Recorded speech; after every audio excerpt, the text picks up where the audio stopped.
Vale, buenos días a todos. En esta sesión os voy a hablar de la fisiopatología hepática y del manejo anestésico en el paciente cirrótico, que es la sesión que he preparado con Tomeo.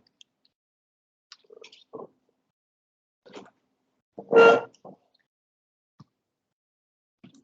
a ver, le iré dando allí. Vale, empezamos hablando de la anatomía del hígado, ¿vale? El hígado es el órgano más pesado del cuerpo, que es alrededor de 1500 gramos, y podemos distinguir la anatomía funcional y la anatomía quirúrgica. La anatomía funcional tenemos el hígado, el lóbulo hepático derecho, que como veis es más grande que el izquierdo y que está separado por el ligamento falciforme. En la parte posterior inferior del lóbulo hepático derecho encontramos el lóbulo caudado y el lóbulo cuadrado.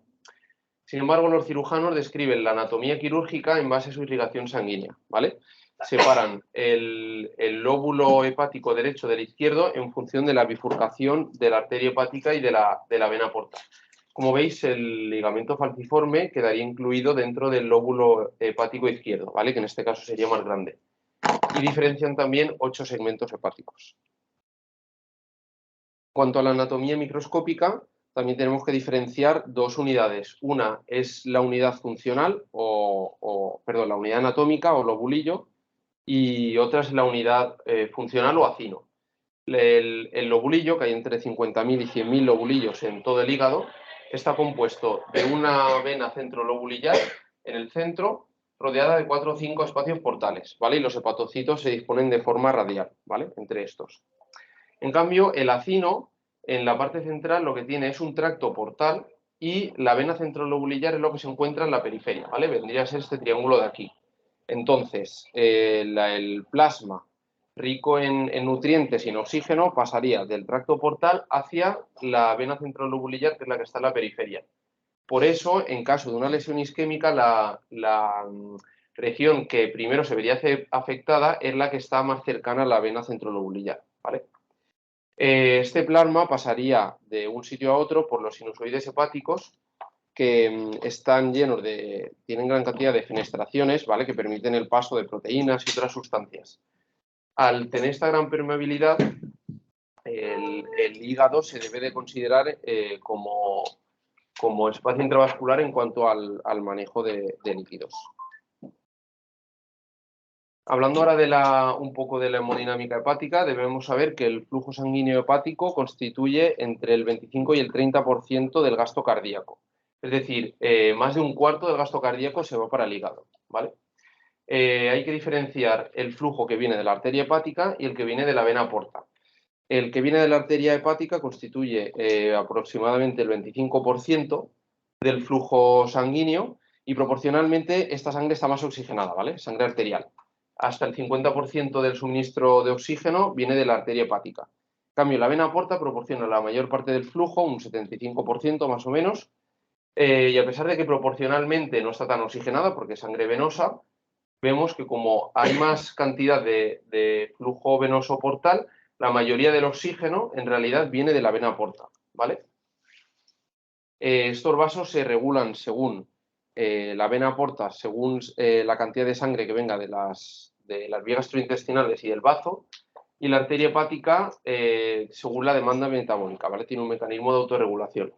Además, existe un mecanismo de compensación, ¿vale? Aunque es un poco limitado, pero sí que es importante conocer, que es que cuando disminuye el flujo en uno de estos dos vasos, en el otro aumenta compensatoriamente, ¿vale? Más adelante hablaremos de esto. Como veis, también tienen diferentes receptores colinérgicos, dopaminérgicos y catecolaminérgicos para vasoconstricción y vasodilatación. Y el drenaje venoso viene por las venas suprahepáticas que drenan directamente a la vena cava inferior, ¿vale? Esto es importante, luego también hablaré más de ello en caso de resecciones hepáticas, ¿vale? Porque pequeños aumentos en la presión venosa central hará que aumente mucho el sangrado del lecho quirúrgico, ¿vale? Cuatro pinceladas de las funciones del hígado. La primera de ellas, la función de reservorio. Aparte de acumular sustancias y nutrientes, el hígado, al estar tan vascularizado y con tantos sinusoides, ¿vale? Que tiene una resistencia muy baja, puede no acumular gran flujo de sangre, actúa como un reservorio de sangre, ¿vale? La función metabólica, el hígado es como sabéis, es el centro metabólico del cuerpo. Entonces tiene una función clave en el metabolismo tanto de carbohidratos como de grasas como de proteínas. Hablando un poco del metabolismo de proteínas, tenemos que saber que el hígado en el hígado se sintetizan todas las proteínas plasmáticas exceptuando las inmunoglobulinas, ¿vale? Por ejemplo, la proteína más abundante del plasma, la albúmina, se sintetiza en el hígado, ¿vale? Además, otras proteínas que quiero destacar, por ejemplo, la pseudocolinesterasa plasmática, que también hablaremos más adelante de ella. Los factores de coagulación y de anticoagulación, también como proteínas, se sintetizan en el hígado, ¿vale? En cuanto al metabolismo farmacológico, dos pinceladas también, y es que como el hígado tiene una reserva funcional tan grande, su metabolismo depurativo es muy eficiente, ¿vale? Entonces, este metabolismo depende sobre todo del flujo sanguíneo. Por eso no solemos ver muchos problemas de metabolismo, a pesar de que haya una disfunción hepática leve o moderada, ¿vale? Siempre que se mantenga un buen flujo sanguíneo. Hablando un poco más en profundidad de los factores de coagulación o anticoagulación, el hígado sintetiza todos los factores de coagulación exceptuando el factor 8 y el factor de von Willebrand, ¿vale? Además, sintetiza también factores de anticoagulación como son la proteína C y S y la antitrombina 3, ¿vale? Entonces, debemos entender la coagulación como una especie de balanza, ¿vale? Tenemos aquí una persona normal que, como veis, entre la hemorragia, no se ve muy bien, pero bueno, entre la hemorragia y la coagulación es como una especie de balanza que la base es bastante ancha, ¿vale? Entonces se moverá a uno u otro lado según toque. En cambio, en un cirrótico es una balanza muy inestable, ¿vale? Que puede pasar tanto a un estado hemorrágico como un estado de hipercoagulación, ¿vale? ¿Por qué es esto? Por distintos factores. ¿Cuándo predominará la hemorragia? En primer lugar, cuando predomine el déficit de factores de coagulación, ¿vale? También en caso de hipertensión portal, ¿vale? Como sabéis, con las varices esofágicas. Si incluye también una insuficiencia renal, que incluiría, por ejemplo, en estados avanzados una trombopatía urémica, o en caso de hiperfibrinólisis. ¿Y cuándo predomina un estado de hipercoagulación? Cuando haya más descenso de las proteínas C y S, de la antitrombina 3, más que de factores de coagulación, cuando haya un aumento relativo de factor 8 y de factor de von Willebrand, ¿vale? Que como no se sintetizan en el hígado en enfermedad hepática suelen estar mantenidos, y también en caso, por ejemplo, de descenso de flujo portal por una hipertensión portal, podría haber éstasis venosa, ¿vale? También en este punto es importante hablar del INR, ¿vale? Que es algo que solemos mirar mucho. Un INR alargado puede indicar disfunción hepática, pero no es sinónimo del grado de coagulopatía, porque es posible que haya un descenso de factores de coagulación, que eso es lo que alarga el INR, pero si están más descendidas las proteínas C y S, tendremos un INR alargado y sin embargo estaremos en un estado protrombótico, ¿vale?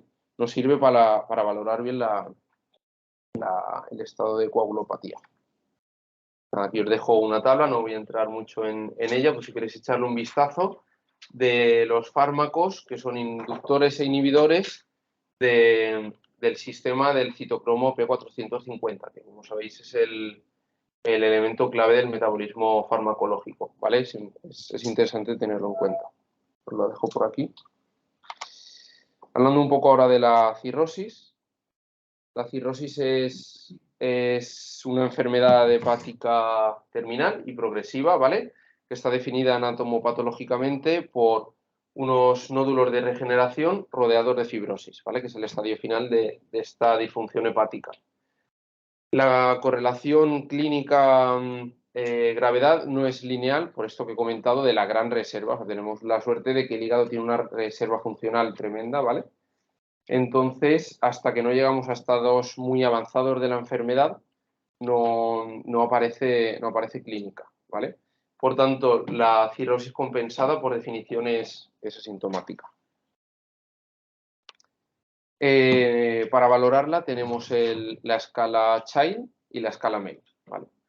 La escala Child valora la presencia y gravedad de encefalopatía y ascitis, la bilirrubina y albúmina sérica y el tiempo de protrombina.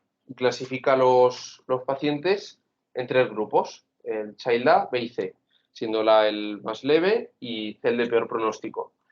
El Child A tiene un 100% de supervivencia sin trasplante al cabo de un año, mientras que el Child B y el C tienen respectivamente un 80 y un 45% de supervivencia.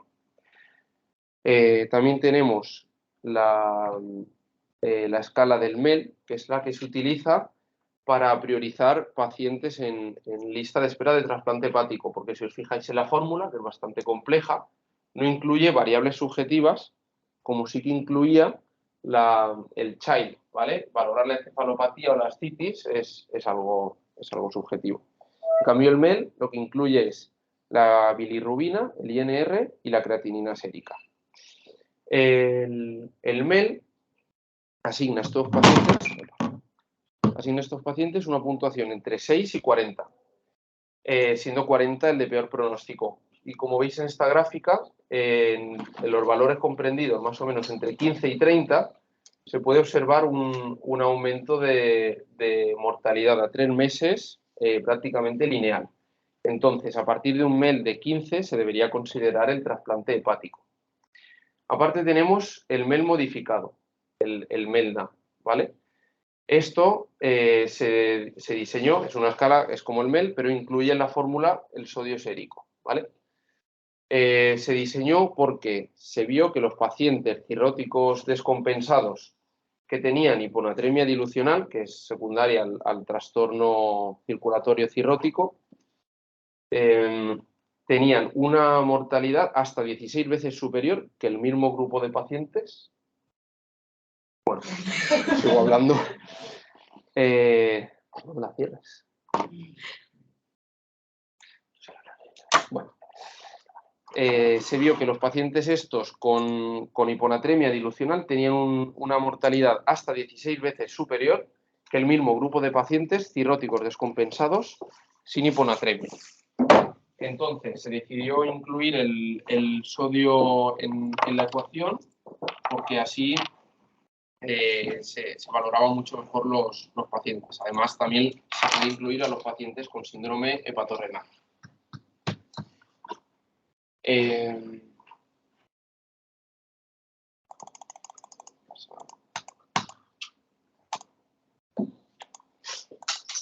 Vale, también comentar que el MELNA es la escala que utilizamos en nuestro medio. Hablando de las etiologías de la cirrosis, la que predomina en nuestro medio es la alcohólica, que representa más de la mitad de los casos. Le sigue la vírica, sobre todo por virus C y también después por virus B. Lo siguiente es la esteatosis hepática, que en Estados Unidos ya es la primera causa de trasplante, ¿vale? En nuestro medio todavía no, pero bueno, lo acabará siendo.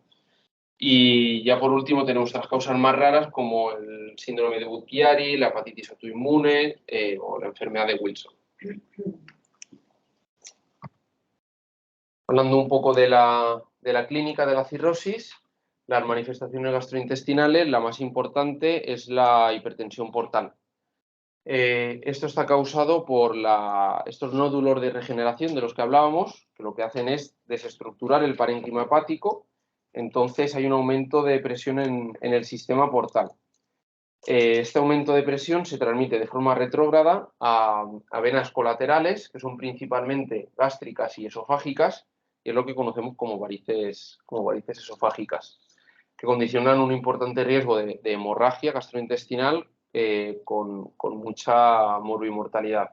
Además, pueden precipitar una encefalopatía hepática por la carga de nitrógeno de sangre degradada en las vías gastrointestinales. También otras complicaciones son artritis, que es secundaria, bueno, es multifactorial y principalmente al descenso de la presión oncótica por el déficit de albúmina. Y también peritonitis bacteriana espontánea. En cuanto a las manifestaciones cardiovasculares, predomina el estado hiperdinámico, por un aumento del gasto cardíaco, que es sobre todo a expensas de aumento de frecuencia cardíaca y descenso de la poscarga. Este descenso de la poscarga es por una vasodilatación, ¿vale?, sistémica, un descenso de las resistencias vasculares sistémicas, que realmente lo que oculta es una disfunción del ventrículo izquierdo, que no es evidente porque hay una disminución de la poscarga, pero en situaciones de estrés la respuesta contráctil del corazón está disminuida, importante en cirugías. Además suele haber una miocardiopatía cirrótica que suele ser relevante, pero que raras veces es reconocida, no se suele diagnosticar. En las manifestaciones pulmonares podemos encontrar tanto vasoconstricción pulmonar como vasodilatación pulmonar. El síndrome hepatopulmonar consiste en la tríada de saturación, vasodilatación arteriolar pulmonar y enfermedad hepática avanzada.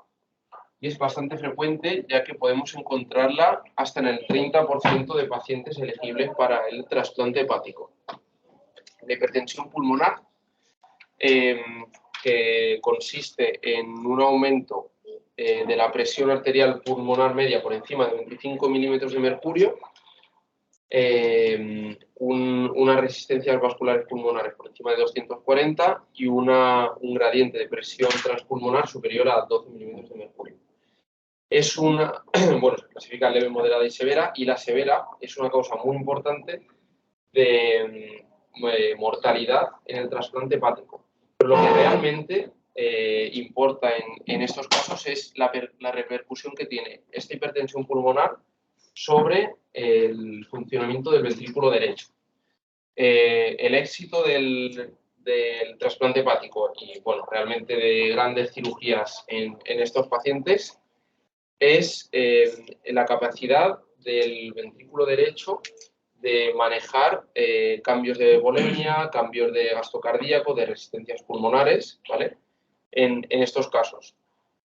Por tanto, si la repercusión de esta hipertensión es muy importante sobre el ventrículo derecho, si es muy severa, puede ser una contraindicación relativa o absoluta del trasplante hepático y, por tanto, también de cualquier cirugía que implique gran cambio de volemia. En cuanto a las manifestaciones renales, destaca el síndrome hepatorrenal, porque es un síndrome con una elevada mortalidad. Es un síndrome que aparece en estos pacientes cirróticos en caso de hemorragias importantes o diuresis intensiva o en caso de sepsis o de cirugía mayor. Y se trata de un déficit funcional renal que cursa con una gran vasoconstricción renal que lo que genera es un descenso del filtrado glomerular, una oliguria y retención de sodio. Además, cursa con una ascitis intratable y como ya he comentado, gran mortalidad. Tenéis aquí las alteraciones iónicas y metabólicas que puede causar importante la hiponatremia dilucional, por lo que hemos comentado antes. En cuanto a las manifestaciones neurológicas, la encefalopatía hepática, que es secundaria a la acumulación de neurotoxinas y está precipitada por múltiples factores. Los que más nos pueden interesar a nosotros: hemorragia gastrointestinal, infecciones o el uso de fármacos depresores del sistema nervioso central. Hay que tener cuidado con esto. Las manifestaciones hematológicas tenemos prácticamente de todo. La anemia es multifactorial y está causada por déficits nutricionales, supresión de médula ósea, hemorragias. También tenemos un hiperesplenismo por hipertensión portal, que lo que causa es una trombopenia y una leucopenia. Y aparte de la coagulopatía que ya he comentado antes, tenemos una hiperfibrinólisis, que es secundaria a un descenso de la depuración de sistemas activadores del fibrinógeno, que lo que hace es contribuir a esta coagulopatía. Y hablando del manejo anestésico en estos pacientes, que realmente es lo que más nos interesa, en primer lugar en la consulta de preanestesia, lo primero que tenemos que tener claro es que la cirrosis conlleva una elevada morbimortalidad perioperatoria, ¿vale? Que condicionará si damos el apto o no a estos pacientes. El objetivo de la preanestesia debe ser prevenir y diagnosticar las complicaciones de los pacientes cirróticos. Deberemos solicitar, en caso de cirugía mayor, como pruebas complementarias, una analítica con hemograma, coagulación y bioquímica, un electrocardiograma, una placa de tórax, un ecocardio transtorácico y pruebas de función pulmonar. Y al final la decisión de operar o no debería ser consensuada, como siempre, pero en estos pacientes más especialmente por su alta complejidad. Relación a la técnica anestésica, no hay evidencia del tipo de anestesia con menor morbimortalidad en estos pacientes. Lo que sí que está estudiado es que a mayor tiempo de cirugía y, por tanto, mayor tiempo de anestesia, tendremos un aumento de mortalidad. En caso de ascitis sí que se recomienda la inducción de secuencia rápida y en estos pacientes que, como ya he comentado, tienen el flujo portal disminuido por esta hipertensión portal, por este mecanismo compensatorio que comentábamos antes, es muy dependiente del flujo arterial hepático. Entonces, es fundamental evitar la hipotensión arterial en estos pacientes para mantener ese flujo hepático total. Evidentemente, tendremos que evitar fármacos hepatotóxicos y en relación a la anestesia neuroaxial, en concreto la epidural, se ha estudiado que disminuye el flujo sanguíneo hepático, pero no se tiene muy claro qué relevancia tiene. Monitorización, pondremos la básica, como siempre, y además, como estos pacientes son muy complejos, necesitaremos poner una tensión arterial invasiva, una monitorización del gasto cardíaco, una monitorización de la profundidad anestésica y una monitorización de la relajación muscular. Ahora comentaré un poco por qué.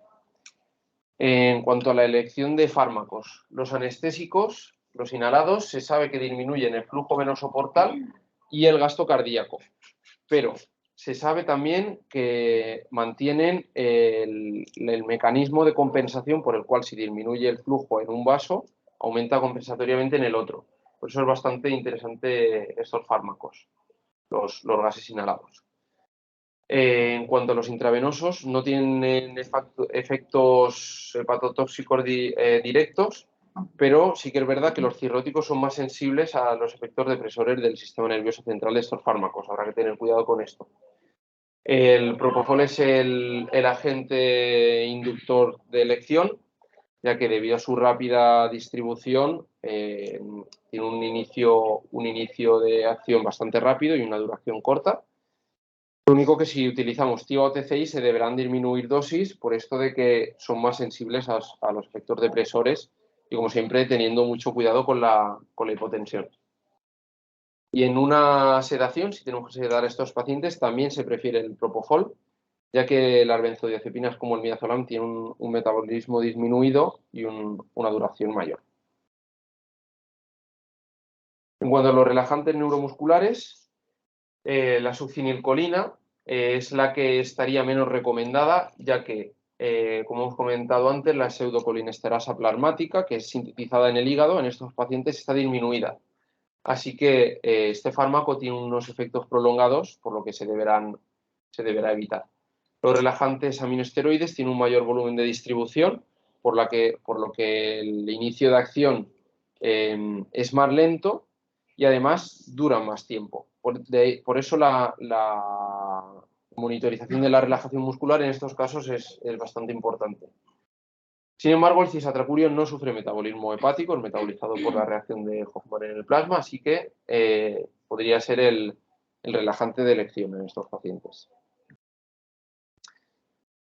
Como hemos comentado, estos pacientes tienen la balanza de la hemostasia, que es muy inestable, así que deberemos seguir ciertas estrategias para minimizar la pérdida sanguínea. Las dos primeras hacen referencia a cirugía hepática, como una resección hepática. Como sabéis, los cirujanos suelen usar la maniobra de Pringle, que es la oclusión vascular hepática temporal, que consiste en el clampaje del ligamento hepatoduodenal. Con ello lo que consiguen es clampar la arteria hepática y la vena porta y ocluyen el flujo aferente del hígado. Esto se hace durante periodos de 15-20 minutos y en total se puede hacer hasta 120 minutos, pero con intervalos de 5-10 minutos de descanso. Los riesgos que tiene son, evidentemente, el de isquemia hepática y el de lesión por reperfusión.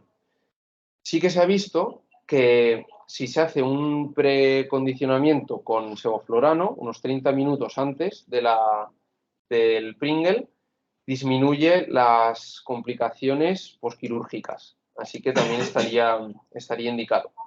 Otras oclusiones vasculares descritas que son bastante más raras son la hemioclusión, que en vez de clampar el ligamento, clampan ya en la bifurcación de la arteria y la vena porta o izquierda o derecha.